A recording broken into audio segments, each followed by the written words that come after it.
आज जो कहानी मैं आपको बताने जा रहा हूं, बाकी कहानी से बिल्कुल अलग है।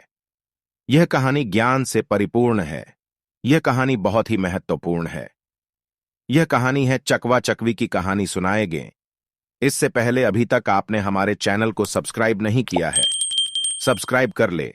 चलिए कहानी को शुरू करें। नमस्कार दोस्तों, आप सभी का स्वागत है। आज हम आपको चकवा चकवी की कहानी सुनाएंगे। दोस्तों, एक समय की बात है, किसी जंगल में चकवा पक्षी का एक जोड़ा रहा करता था। चकवा और चकवी दोनों में बड़ा प्रेम था। दोनों अपना हंसी खुशी जीवन व्यतीत कर रहे थे। इन दोनों में इतना प्रेम था कि जंगल में मौजूद पशु पक्षी इनके प्रेम का मिसाल दिया करते थे। यहां तक कि चकवा चकवी एक दूसरे पर प्राण न्योछावर करने के लिए तैयार रहते थे। जब चकवी से कोई गलती हो जाती तो चकवा जब उसे सुनाता तो वह चकवी चुपचाप सुन लेती है और पलटकर कभी भी जवाब नहीं देती है। ठीक इसी तरह जब चकवे से कोई गलती हो जाती है तो चकवी चकवे को सुना देती तो चकवा भी चुपचाप सुन लेता और पलटकर कभी भी जवाब नहीं देता था। जब दोनों में किसी बात को लेकर खटपट होती तो थोड़ी ही देर में दोनों में सुलह भी हो जाती। चकवा का पड़ोसी एक कौआ था। कौआ का अपनी पत्नी से हमेशा हर बात पर झगड़ा हुआ करता था। उन दोनों में हमेशा क्लेश रहता था। इतना झगड़ा करते कि मारपीट की नौबत आ जाती। कौआ बड़ा ही दरिद्र था। उसके घर में हमेशा अन्न की कमी रहती थी। वहीं चकवा धन धान्य से संपन्न रहता था, क्योंकि इसके घर में खुशहाली और शांति थी। कौआ जब चकवा चकवी को देखता कि ये दोनों कितनी खुशी और आनंद से रहते हैं तो उसे जलन होती थी। कौआ अपने मन में सोचता है कि मैं किस तरह इन दोनों में फूट डालूं और इन दोनों को अलग कर दूं, जिससे इसके घर की शांति भंग हो सके। कौआ चकवा का मित्र भी था। मित्र ही मित्र के बारे में गलत सोच रखता था। उसके मन में चकवा और चकवी के प्रति हमेशा जलन रहती थी। कौवे ने अपने मन में सोचा कि अब मैं इसे शांति से नहीं रहने दूंगा।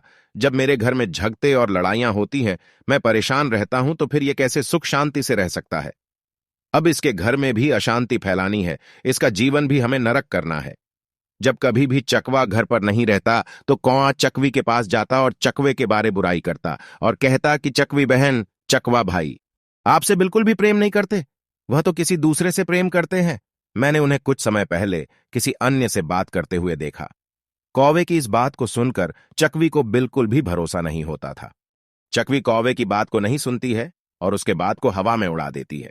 जब कभी चकवा अकेला रहता तो कौवा चकवा के पास जाकर चकवी की बुराई करता और कहता कि चकवा भाई, चकवी आपसे बिल्कुल भी प्रेम नहीं करती है, क्योंकि वह किसी अन्य से प्रेम करती है। मैंने आज ही चकवी बहन को किसी और से बात करते हुए देखा है। चकवा इन बातों को सुनकर हंसते हंसते टाल देता है और उस बात पर बिल्कुल भी भरोसा नहीं करता। अब इसी प्रकार कौवा चकवा और चकवी दोनों में बारी बारी से फूट डालने की कोशिश करता, लेकिन चकवा चकवी में इतना दृढ़ प्रेम था कि एक दूसरे पर विश्वास किया करते थे और दूसरों के बहकावे में नहीं आते थे। अब इस प्रकार कौवा जब हार जाता है तो कौवा अपनी पत्नी से जाकर कहता कि यदि तुम चाहती हो कि मैं तुमसे कभी भी झगड़ा न कर, तो तुम मेरा एक काम करो, चकवा और चकवी दोनों में मनमुटाव करवा दो। दोनों के बीच झगड़ा पैदा कर दो, जिससे उनकी शांति भंग हो सके। कौआ ने अपनी से कहा कि जब भी तुम्हें मौका मिले तुम चकवी बहन का कान भरती रहना, और मुझे भी जब भी समय मिलेगा मैं भी चकवा भाई का कान भरता रहूंगा, जिससे दोनों में लड़ाई झगड़ा हो सके। अब कौवे की पत्नी चकवी से जाकर कहती कि तुम्हारा पति तुमसे प्रेम नहीं करता, वह तो किसी दूसरे से प्रेम करता है। ठीक इसी तरह कौआ भी चकवा के पास जाकर कहता है, चकवा भाई, चकवी बहन आपसे प्रेम नहीं करती, वह किसी दूसरे से प्रेम करती है। कौआ और उसकी पत्नी अब प्रतिदिन चकवा और चकवी के कान भरते, जिससे धीरे धीरे चकवी को विश्वास होने लगा कि चकवी जरूर अब हमसे प्रेम नहीं करती है। ठीक इसी तरह चकवी को भी धीरे धीरे यह लगने लगा कि मेरा पति मुझसे प्रेम नहीं करता है। अब चकवा और चकवी में मनमुटाव होने लगा। दोनों के बीच झगड़े होने लगे, जिसकी वजह से लक्ष्मी जी ने चकवा और चकवी के घर को छोड़ दिया, क्योंकि जिस घर में लड़ाई झगड़े होते हैं उस घर में मां लक्ष्मी का वास नहीं होता है। अब चकवा और चकवी के घर में दरिद्रता ने अपना वास कर लिया। जब चकवा और चकवी धन की कमी के कारण भूखों मरने लगते हैं तो यह देखकर कौआ को बड़ा सुकून मिलता है, उसे बड़ी प्रसन्नता मिलती है।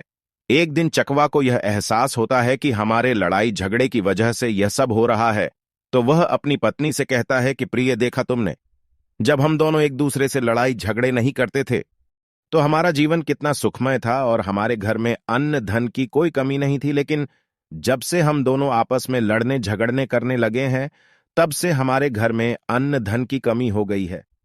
चकवे की बात सुनकर चकवी को अपनी गलती का एहसास होता है और वह चकवे से कहती है कि स्वामी, मुझसे गलती हो गई, मुझे माफ कर दीजिए। हमें इस प्रकार दूसरों के बातों में आकर आपस में लड़ना झगड़ना नहीं चाहिए।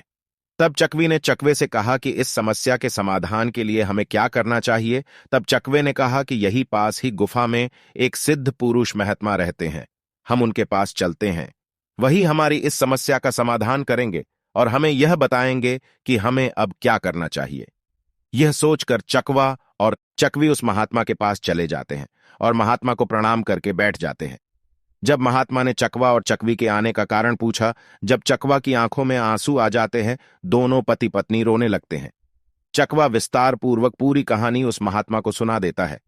तब महात्मा कहते हैं कि हे चकवा, मेरी बातों को ध्यान से सुनो। आज मैं तुम्हें ऐसी 5 बातें बताऊंगा जिसे यदि तुमने अपने जीवन में उतार लिया और उस पर अमल कर लिया तो कभी भी तुम्हारे घर में लड़ाई झगड़े नहीं होंगे।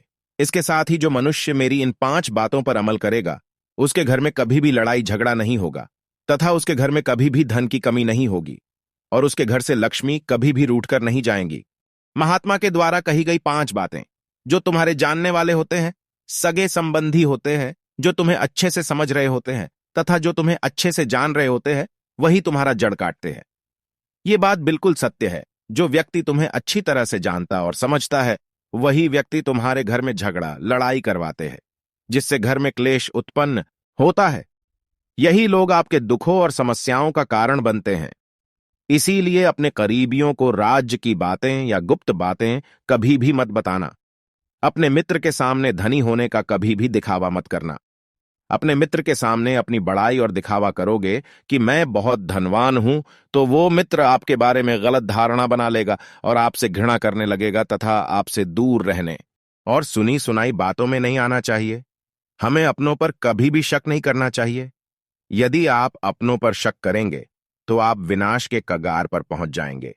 पति पत्नी, माता पिता, पिता पुत्र, इन्हें आपस में किसी के ऊपर शक नहीं करना चाहिए। आप गैरों पर शक कर सकते हैं, लेकिन अपनों पर कभी भी शक नहीं करना चाहिए।